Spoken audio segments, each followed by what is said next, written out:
안녕하세요, 정성진입니다. 얼마 전 우리는 러시아의 소설가 겸 희곡 작가이자 입시생들이 가장 친해져야 하는 작가 5명 중 1명 안톤 체홉에 대해 함께 알아보았는데요. 이제부터는 체홉의 대표적인 장막극 갈매기에 대한 이야기를 나눠보려고 합니다. 1895년에서 1896년 사이에 완성된 갈매기는 체홉이 약 7년이라는 긴 공백 기간을 가진 후 심사숙고 끝에 발표한 작품으로 그를 새 희곡의 틀을 제시한 위대한 극작가의 반열에 오르게 했습니다. 오늘부터 우리는 이 위대하고 유명한 희곡에 대해 조금씩 알아보는 시간을 가지겠습니다. 갈매기는 총 4막으로 이루어져 있는데요. 모든 이야기는 소린이라는 등장인물의 영재에서 펼쳐집니다. 러시아의 유명 배우인 아르카지나와 그녀의 애인이자 유명 극작가인 뜨리고리는 여름 휴가를 맞아 아르카지나의 오빠가 지주로 있는 시골 마을에 휴가를 오게 됩니다. 그곳에서는 아르카지나의 아들이자 극작가를 꿈꾸는 뜨레플레프와 그녀의 오빠 소린, 그리고 영지를 관리해주는 관리지배인 샤무라예프와 그의 아내 볼리나 안드레예브나와 딸 마샤가 살고 있고, 오랜 시간 볼리나가 짝사랑하고 있는 의사인 도른과 마샤를 짝사랑하고 있는 교사 메드베젠코, 뜨레플레프의 애인이자 시골 배우인 니나가 이곳을 오갑니다. 잠시만요. 와,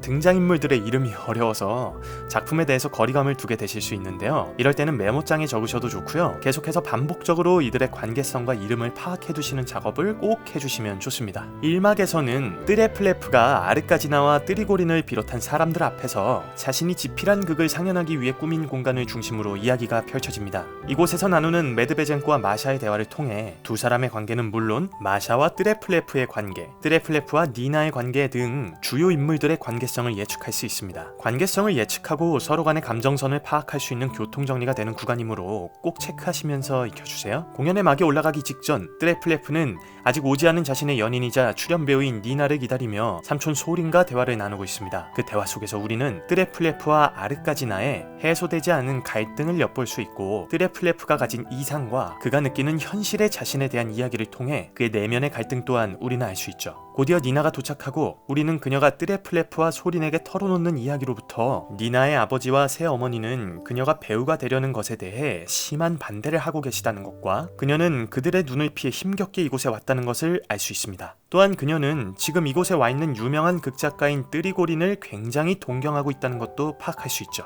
공연이 임박하자 도른과 볼리나, 샤무라예프와 아르카지나, 그리고 뜨리고린까지 거의 모든 등장인물이 뜨레플레프의 공연을 관람하기 위해 객석에 모입니다. 우리는 이때 각 인물들이 나누는 대화를 통해 도른과 볼리나의 관계를 예측해 볼 수 있고, 샤무라예프의 성격을 들여다볼 수 있으며 아르카지나라는 사람의 일면 역시 들여다볼 수 있습니다. 여러분은 어떤 예측을 하고 그들을 어떻게 들여다보는지 정말 궁금하네요. 조만간 해석하는 시간을 통해서 같이 나눠보는 시간을 가져보도록 하겠습니다. 드디어 뜨레플레프가 쓰고 니나가 출연하는 공연에 막이 올라갑니다. 하지만 막이 올라간 지 얼마 되지 않아 아르카지나는 그녀의 아들의 극에 대해 이러쿵 저러쿵 본인의 의견을 입 밖으로 꺼내놓게 되죠. 그녀의 다소 부정적인 평가와 자신의 우월함을 드러내려 하는 태도는 뜨레플레프에게 큰 상처가 되고, 깊은 모욕을 느낀 뜨레플레프는 황급히 공연을 끝내버립니다. 아들이 심하게 화를 내고 자리를 뜨자 아르카지나 역시 몹시 당황하고 화를 내며 아들을 이해할 수 없다, 하지만 이내 자신의 말과 행동을 후회하며 마샤에게 뜨레플레프를 찾아달라 부탁합니다. 하지만 깊어진 모자 간의 갈등의 골은 쉽게 해결되지 않죠.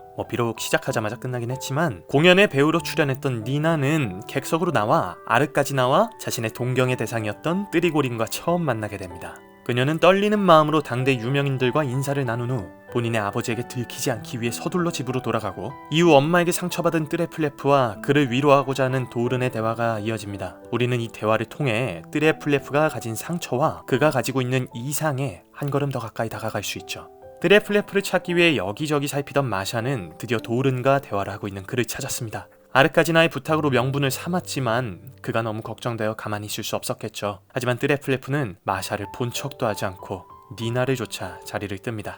그가 가버린 후 도른과 둘이 남은 마샤는 더 이상 참지 못하고 도른에게 뜨레플레프에 대한 자신의 사랑을 절절하게 고백합니다. 자, 여러분, 여기까지가 갈매기 1막의 내용인데요. 아무래도 1막에서는 인물들 간의 관계와 각 인물의 특성을 전체적으로 파악할 수 있고, 또 이를 통해 앞으로 일어날 일들을 예상해 볼 수 있는 재미가 있는 것 같습니다. 앞으로 있을 내용들도 계속해서 살펴보는 시간을 가져보고 해석하는 시간까지 가져보려고 합니다. 갈매기는 올해 분명히 또 우리에게 올 테니까요. 여러분이 반드시 만나게 될 작품이기에 최선을 다해서 컨텐츠를 만들겠습니다. 긴 영상 시청해주셔서 감사합니다. 그럼 축하합니다. 합격입니다.